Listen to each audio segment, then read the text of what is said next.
All right, so hello and welcome. Today we're going to talk about state building in Africa and the Americas. So we're going to focus on a few primary areas. So we're going to focus on an area called Mesoamerica, where we're going to talk about the Aztec. And then we're going to talk about South America, where we're going to talk about the Inca.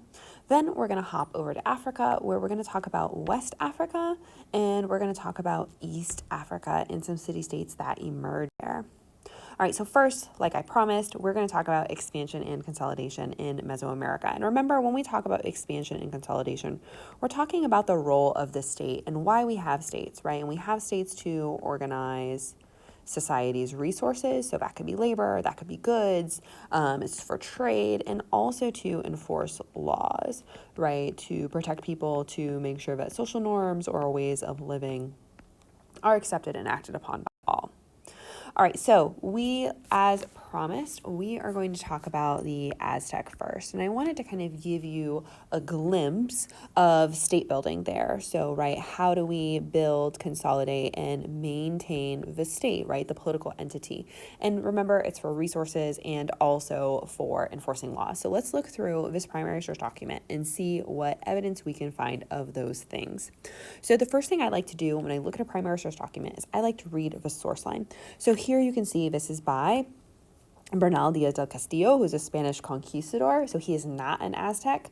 They actually burn most of the Aztec books. The Aztecs had a lot of books. They really valued books.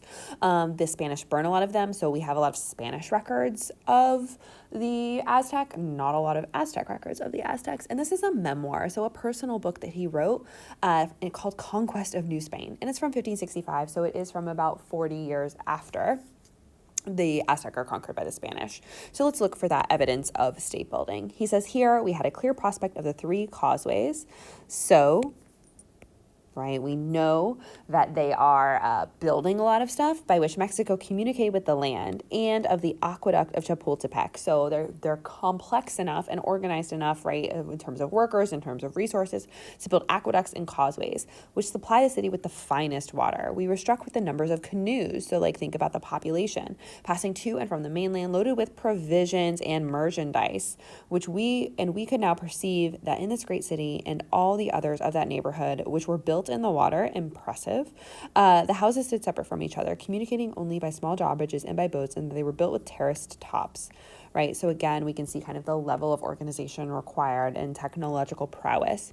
We observed also the temples and the adoratories, like a place to go adore God, to the adjacent cities, built in the form of towers and fortresses, and others on the causeway, all whitewashed, so painted white and wonderfully brilliant. The noise and bustle of the marketplace, so we know, right, organizing resources, below us could be heard almost a league off. So think about how hustle and bustle that is. And those who had been at Rome and Constantinople, two really big European cities, said that for convenience, regularity, and population, they had never seen the like. So he's really giving us a lot of good evidence that a complex state is here in the Aztecs. How did they build it? Well, they built it by creating tribute or client states. So the first thing that they do is they create a series of military alliances. They call themselves the Triple Alliance, but they come in and they start making those alliances. And one of the things that you could say about this, right, is they create client states or tribute states. So you know how in the Hunger Games, Katniss volunteers as tribute. So by volunteering as tribute, right, it's something that's owed to the capital. So a tribute state is in this subordinate, this lesser status in comparison to the overlord state. So think of the Aztec, the Mexica, which is what they called themselves. Think of the Mexica as the overlord state, and they have a bunch of client states who owe them tribute. They have to pay them in food and other resources. And they also have to pay them in people. And we'll talk about why in a little bit. So here is an image of the way that they expand, right? So they first create that Triple Alliance, and then the Triple Alliance sets about the other way that you can build an empire, which is straight up conquest. And so the Aztec used their superior military technology to build this big empire in Mesoamerica. Once they do that, though, they have to convince the people that they should remain in power. It's kind of the trickier part of maintaining your state, is how do you convince people that you should be there? One of the things that they do is they hearken back, they call back to old styles of ruling, and they're like, look, we're exactly the same. We're just the new version 2.0. And this is one of the states that they do that for. So this is Teotihuacan, which you can go visit outside of Mexico City, and you can see the pyramids, very reminiscent of Aztec pyramids. And they are like, look, we're the successor state to them. So that helps to kind of convince the people that they belong there.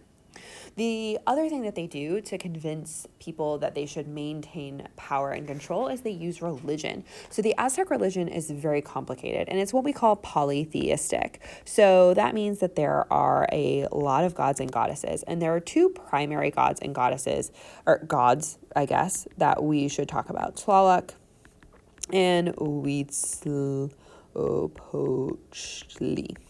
And so together they kind of combine agriculture, so very important, feeds the people, and war. And I think it's very telling that these two things go together in Aztec society, because war and conquest is how they build the empire to get the agriculture to feed the people. So here's kind of the famous thing that they do. So this is the Templo Mayor, and what they did here was blood sacrifice, human sacrifice. And you can kind of see in this graphic image of what the human sacrifice looked like, that they would sacrifice a human in order to ensure that the sun had the power to kind of fight off evil overnight and rise again. So it was very serious. And you might ask yourselves, like, so are people just like giving themselves to this? Well, like, not really. The people who were sacrificed were people from those client or tribute states. So as part of their tribute, like Katniss is volunteering as tribute to go to the Hunger Games, where she could very well die, the people in these client states around the Aztec heartland, they are giving people less than willingly often to go be sacrificed for the Aztecs so that the sun can continue to rise, which seems important to me. Now we're going to hop down to South America, where we are going to talk about the Inca Empire. And the Inca Empire is different from the Aztec in that it is long and skinny. And that requires a bit more creativity and how they're going to make sure that their empire stays together, because it's also diverse geographically, whereas the Aztec Empire is kind of all in central Mexico. So the climate is similar and the geography and the landforms and everything is similar. In the Inca Empire, that's not the case, right? It starts from here. It starts from here and it goes all the way south. It's like 2,000 miles, and it spans desert and jungle and the Andes Mountains, which are some of the tallest mountains in the world. So it's very, very diverse. And you can see here how they expand. And they also, like the Aztec, expand through military conquest. All right, so once they built this empire through military conquest, how are they going to hold it together? Because like I said, it's super diverse. So what they do is they build roads. The roads are the thing. They literally stitch the empire together. So you can kind of see some of the images of the roads and just how well done they are. Like, you can still be on these Inca roads today. So like the only other place where you can be on ancient roads like this is Rome. And so that's really impressive, right? That they build these roads. And it was a major project for the Inca Empire, and it required a lot of labor. And you can kind of see here in this Inca drawing that they're celebrating the building of a bridge here. So how did they do it? We'll talk about that in a second. But first, I want to tell you, just like we saw with the Aztec, again, we don't have a lot of written records from the Inca themselves. The Inca have less written emphasis than the Aztec do, so we get a lot of Spanish records of the Inca. So here, this is Pedro Cieza de Leon. Again, I'm reading that source line first. He's a Spanish soldier and a historian, and in 1553, he writes this book called Chronicles of Peru. And he says, one of the things that struck me most in Peru was its great, splendid highways, and I wondered how many men it must have required to build them, and what tools and instruments were used to level the mountain and cut through the rock to make them as broad and as good as they are. So, right, he's noticing right off the bat that they're big, they're broad, right? It takes a lot to be able to build a broad, level good road in the mountains especially.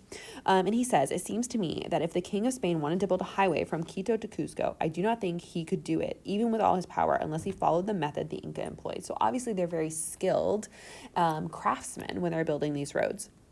It says when an Inca king decided to build one of these highways, all he needed to do was give the command. So he's able to really muster a lot of loyalty and power. Like what kind of authority? Just be like, yeah, I need a road, and off people go. Then the inspectors would go through the provinces, laying out the highway's route and assigning Indians to help build the road.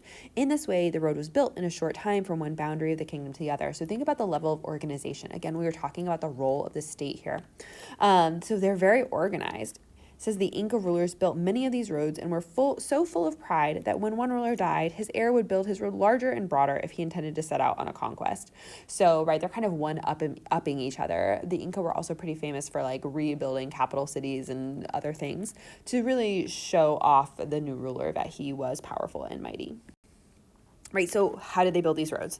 They built these roads through a system of what we call coerced labor. So coerced means forced. And for the Inca, this system is called the mita system. So basically, if you were a conquered people, you would pay your taxes, your tribute, rather than in lives for sacrifice, like in the Aztecs. You would give a few months a year of a certain proportion of the men in your town, and they would work. They would go to work on these big projects, go work building roads, go work building temples, go work building settlements and other things. And so through this system, the mita system of coerced labor, people essentially paid their taxes.